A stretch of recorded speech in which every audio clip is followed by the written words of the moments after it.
I think there's different ways to depict truth. The pictures that I create, even though they have a constructed quality to them, they are more than just half-truths for that matter. Like, the people that are depicted in them are the actual people in the location. The location itself is a real location. What is sort of different in my photographs is that they're not made in an instant. So if the traditional documentary style is to depict a truth moment in an instant, my way of looking at it is depicting multiple moments of truth and combining them into, you know, a larger tableau that allows you to see a duration of time in a place. When I started getting interested in depicting gardens, I was looking at the kind of gestures of the gardeners, people working on the garden, and how it was sort of a metaphor for the artist, metaphor for somebody creating photographs specifically. And I was trying to find those parallels and those kind of connections. And so, for example, when somebody's, you know, trimming a plant, I was associating with that with a photographic gesture of like trimming film or something like that. I thought that there was good analogies between the cultivated landscape and then the cultivated picture, if you will, because my pictures are, in essence, you know, a cultivation of a number of different exposures.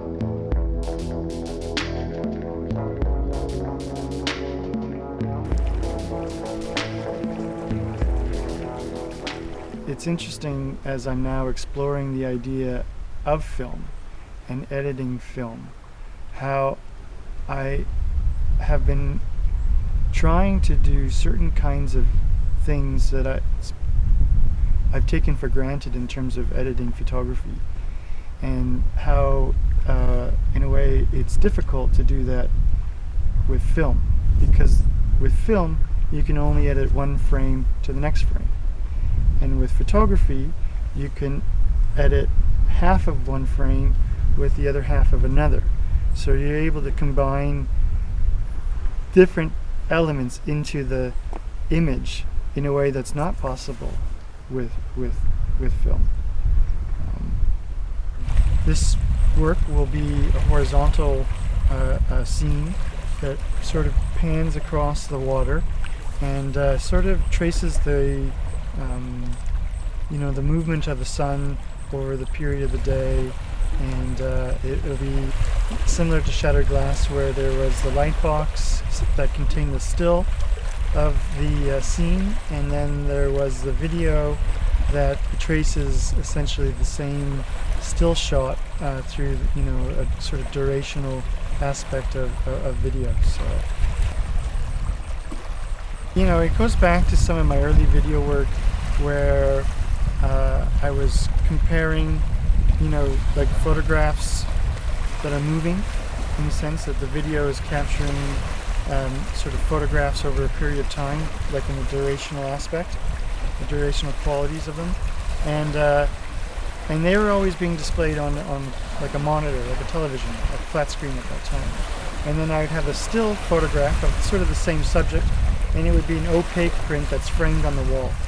And I thought that there was a kind of discord between the two, and as an audience, as a viewer, you were naturally inclined to look at the monitor because it was backlit, and it was sort of a bit like something that we're used to in terms of watching television and stuff like that. When I was able to take the photograph and put it in a light box, I thought it put it onto equal footing with the video. So now when you see the work together, you don't necessarily feel you know, off balance by looking at the video, and the photograph kind of falls flat. And now I find with the photograph still in the light box, which has the same profile and framing as the monitor, there is this kind of equalization where people don't tend to look at one and then not look at the other. I think that people give equal attention to both. Okay, good.